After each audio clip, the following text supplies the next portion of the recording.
Subscribe now and press the bell icon. Never miss an update. नमस्कार friends, राष्ट्रीय blind YouTube channel में आप सभी का स्वागत है। अगर आप चैनल पर नए हैं तो आप सभी से रिक्वेस्ट है कि आप हमारे चैनल को सब्सक्राइब करें, बेल आइकन को ऑल पर सेट करना बिल्कुल भी ना भूलें ताकि हमारे आने वाली वीडियो की नोटिफिकेशन सबसे पहले आपको मिल सके। अगर आपको हमारी वीडियोस अच्छी लगती हैं तो वीडियोस को लाइक करें, शेयर करें और कमेंट में अपना फीडबैक देना बिल्कुल भी ना भूलें। आप हमारे चैनल के अबाउट में जाके हमारे व्हाट्सएप ग्रुप का फॉर्म फिल करके हमारे व्हाट्सएप ग्रुप का हिस्सा बन सकते हैं। फीमेल्स के लिए अलग से एक व्हाट्सएप ग्रुप है, तो आप फॉर्म भर के उसमें ऐड हो सकते हैं। साथ ही हमारे चैनल के अबाउट में हिंदी ऑडियो शायरी एक दूसरे यूट्यूब चैनल का भी लिंक है, आप जाकर उसको भी सब्सक्राइब करें। हमारे टेलीग्राम चैनल और हमारे व्हाट्सएप चैनल का लिंक भी आपको अबाउट में मिल जाएगा, आप वहां से ज्वाइन कर सकते हैं। इसके साथ ही अगर आप अपनी वीडियोस के लिए कोई म्यूज़िक चाहते हैं तो हमारे टेलीग्राम चैनल का लिंक अबाउट में दिया हुआ है, तो आप हमारे Telegram channel audio music factory को वहां से ज्वाइन कर सकते हैं। तो आपका ज़्यादा समय न लेते हुए अब ले चलती हूँ आपको वीडियो की ओर।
यह कार्यक्रम काल्पनिक घटनाओं पर आधारित है, जिसका किसी घटना या फिर किसी व्यक्ति से कोई संबंध नहीं है।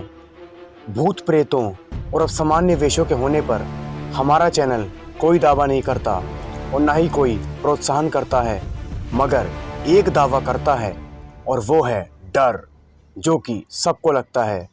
तो चलिए बढ़ते हैं आज के कार्यक्रम की ओर।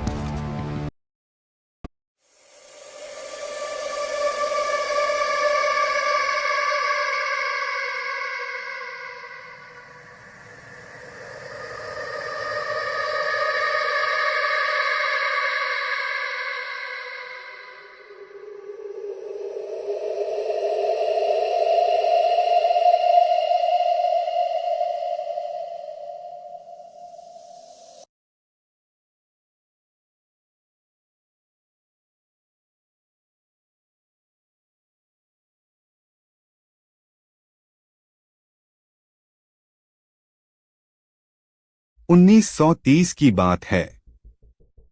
एक शाम 3 बजे हम मानकुलम विश्राम घर पहुंचे। मेरे साथ जाफना केंद्रीय कॉलेज के मेरे अध्यापक साथी S0G0 मान और सैमुअल जैकब थे।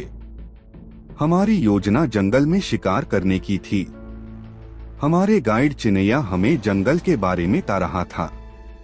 चिनैया के अनुसार जंगल का ऐसा सबसे अच्छा स्थान जंगल के बीच पानी का एक छोटा तालाब था, जो कि नानकुलम से 3 मील दूर स्थित उलुमादू नाम की जंगली बस्ती से लगभग 1 मील की दूरी पर था।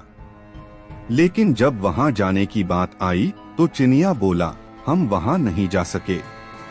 चाहे यह सच है कि वहां बहुत से जानवर हैं, लेकिन हम उनमें से एक को भी नहीं मार सकते क्योंकि उस स्थान की रक्षा कादेरी नाम का भूत कर रहा है।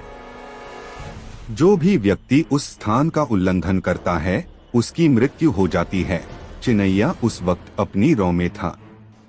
वह बोलता जा रहा था, पीपल के 2 वृक्ष कादरी और उसकी पत्नी का निवास स्थान है। उनके बच्चे भी पास के वृक्षों पर रहते हैं। काफी मनाने के बाद चिनैया हमें वह जगह दूर से दिखाने के लिए राजी हो गया, लेकिन इसके लिए उसने 2 शर्तें रखी। पहली यह कि हम बंदूकें लेकर वहां नहीं जाएंगे, दूसरी यह कि वहां जाने से पहले हम लोगों को एक टोटका करना होगा। हमारे पास भूतों के परिवार को देखने के लिए और उसका कहना मानना ही पड़ा। हम लोग खाने के पश्चात रात्रि में 9 बजे चल पड़े। चिनैया ने अपने हाथों से हमारी कलाइयों पर हल्दी के पत्ते बांधे। जंगल में दाखिल होने से पहले उसने एक बार फिर देखा कि हल्दी के पत्ते कलाइयों पर मौजूद हैं या नहीं। अंधेरे, सुनसान और जोकों से भरे हुए जंगल में से 1 मील पैदल चलने के बाद हम खुले स्थान पर पहुंचे। हमें वहां ठहरने के लिए और लपटें छोड़ रहे उन वृक्षों की ओर देखने के लिए कहा गया, जो कि 100 गज की दूरी पर चमक रहे थे।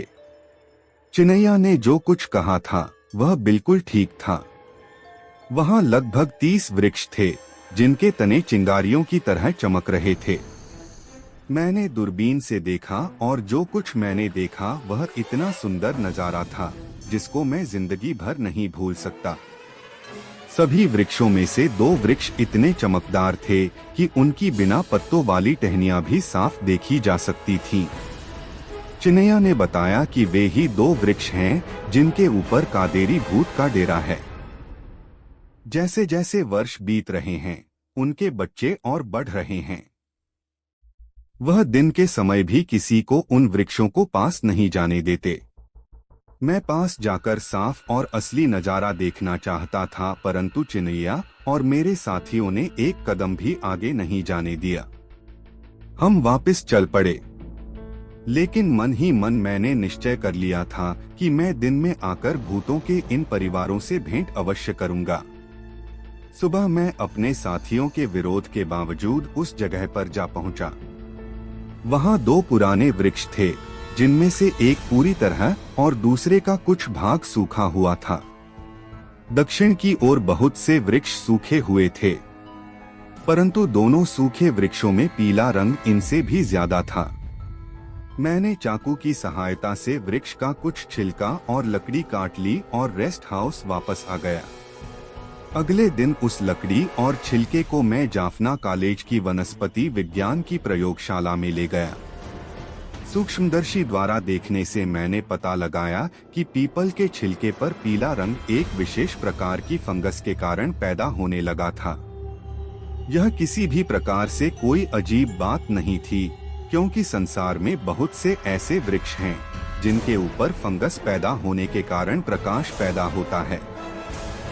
छिलके की बाहरी सतह फंगस के पैदा होने के लिए बहुत ही उपयुक्त स्थान होता है। प्रत्येक किस्म की फंगस में से रोशनी उत्पन्न नहीं होती। रोशनी पैदा करने वाली विशेष किस्में चाहे प्रयोगशाला में हो, चाहे किसी वृक्ष पर, वे रात को रोशनी पैदा करती हैं। इसका कादेरी या किसी और भूत प्रेत के साथ कोई संबंध नहीं होता। इस फंगस की तरह ऐसे बहुत से वृक्ष और जानवर हैं जो रात के समय रोशनी देते हैं। इनको प्रकाश उत्पन्न करने वाले जीव और वृक्ष अधिकतर समुद्र में ही रहते हैं, इसलिए अधिकतर लोग इनसे अनभिज्ञ हैं।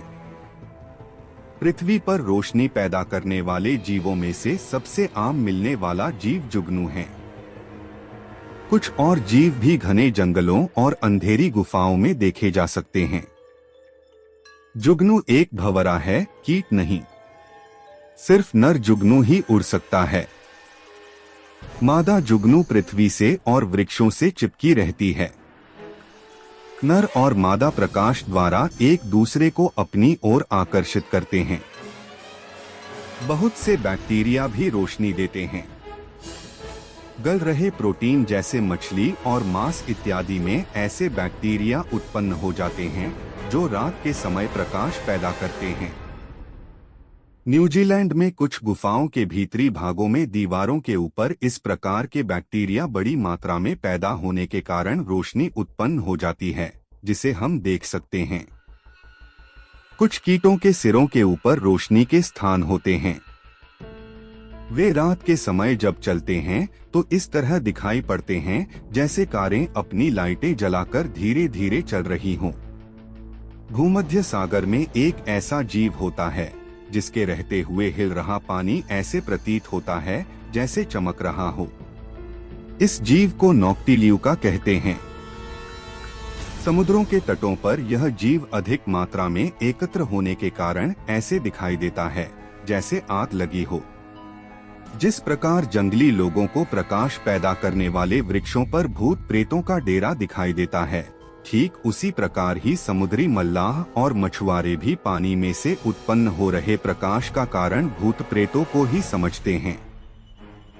प्रकाश उत्पन्न करने वाले जीवों की तरह ही कुछ शंख, घोंघे, सीपी और कौड़ियां इत्यादि भी ऐसे होते हैं कि अगर उनको हिलाया जाए तो वे अंधेरे में चमकने लगते हैं। रैफेल डैबोई ने इस रोशनी पैदा करने वाले विषय पर अनुसंधान किया है। उसने प्रमाणित किया है कि यह चमक और रोशनी लुसीफेरिन नाम के पदार्थ के कारण होती है। कुछ फंगस और बैक्टीरिया तो निरंतर रोशनी पैदा करते रहते हैं, परंतु कुछ जीवों में इसका संबंध दिमाग से होता है और यह निरंतर रोशनी पैदा नहीं करते। प्रकाश और चमक ताप की उपज के बगैर ही पैदा होते हैं। चमक के रंग तरह तरह के और घटने बढ़ने वाले होते हैं। ऐसे प्रकाश का रंग आमतौर पर हरा, नीला, पीला और लाल होता है। गहरे समुद्रों की कुछ मछलियों में चमक को बढ़ाने और कम करने की शक्ति होती है।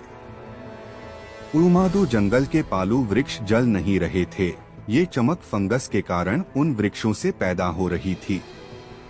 शायद यह चमक पहले सूखे वृक्षों से पैदा हुई होगी और बाद में इन वृक्षों से ये पास वाले वृक्षों पर फैलती चली गईं।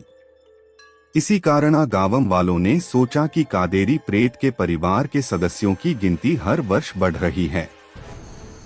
मनुष्य जाति की यह एक मानसिक कमजोरी है कि जिस घटना का कारण नहीं जान सकते उसे भूत प्रेतों या किसी और चमत्कार से जोड़ देते हैं। इस अंधविश्वास के फलस्वरूप कई अजीब घटनाओं की मनगढ़ंत कहानियां दूर दूर तक फैल जाती हैं।